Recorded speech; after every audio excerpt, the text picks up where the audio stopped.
ദൈവനാമത്തിന് മഹത്വമുണ്ടാകട്ടെ.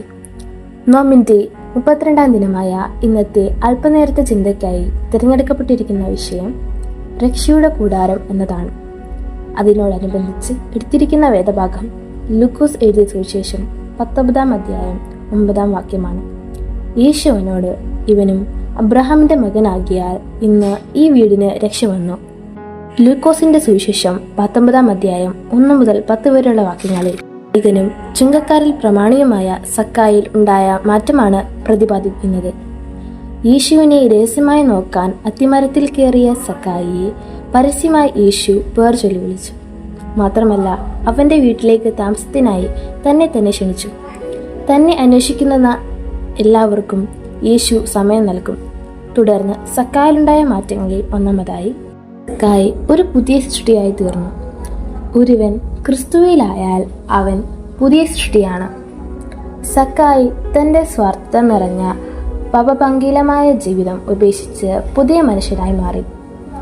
രണ്ടാമതായി, സക്കായി തകർന്ന ബന്ധങ്ങൾ പുനഃസ്ഥാപിച്ചു. അവൻ്റെ ഹൃദയം മാറി ചെയ്ത തെറ്റുകൾ തിരുത്താൻ ശ്രമിച്ചു. ചതിവായി വാങ്ങിയതിൻ്റെ 4 മടങ്ങ് തിരിച്ചു കൊടുക്കാൻ സക്കായി തയ്യാറാകുന്നു. മൂന്നാമതായി, സമ്പത്തിനും സ്ഥാനത്തിനും പ്രഥമസ്ഥാനം നൽകിയിരുന്ന സക്കായി ക്രിസ്തുവിന് പ്രഥമസ്ഥാനം നൽകുന്നു. ധനത്തേക്കാൾ മാനത്തിന് വില നൽകുന്നു. കർത്താവിൻ്റെ വചനങ്ങൾ പ്രമാണിക്കുന്നവനായി സക്കായി മാറി. നാലാമതായി, സക്കായിലുണ്ടായ ഏറ്റവും വലിയ മാറ്റം തൻ്റെ സമ്പത്ത് പങ്കുവയ്ക്കുന്നതിലുള്ള ആനന്ദമാണ്.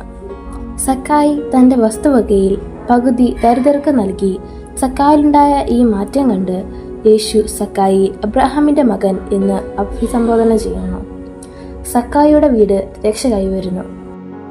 സമൂഹത്തിൽ നിന്നും മതത്തിൽ നിന്നും പുറന്തള്ളപ്പെട്ടവനായ സക്കായിയെ സ്നേഹത്തിൻ്റെയും കരുതലിൻ്റെയും കൂട്ടായ്മയിലൂടെ പുതിയ മനുഷ്യനായി മാറ്റിയ ആ മാതൃക ഞങ്ങളിലും ഉണ്ടാകുവാൻ ഈ നോമ്പിൻ്റെ നാളുകളിൽ നമുക്ക് പ്രാർത്ഥിക്കാം.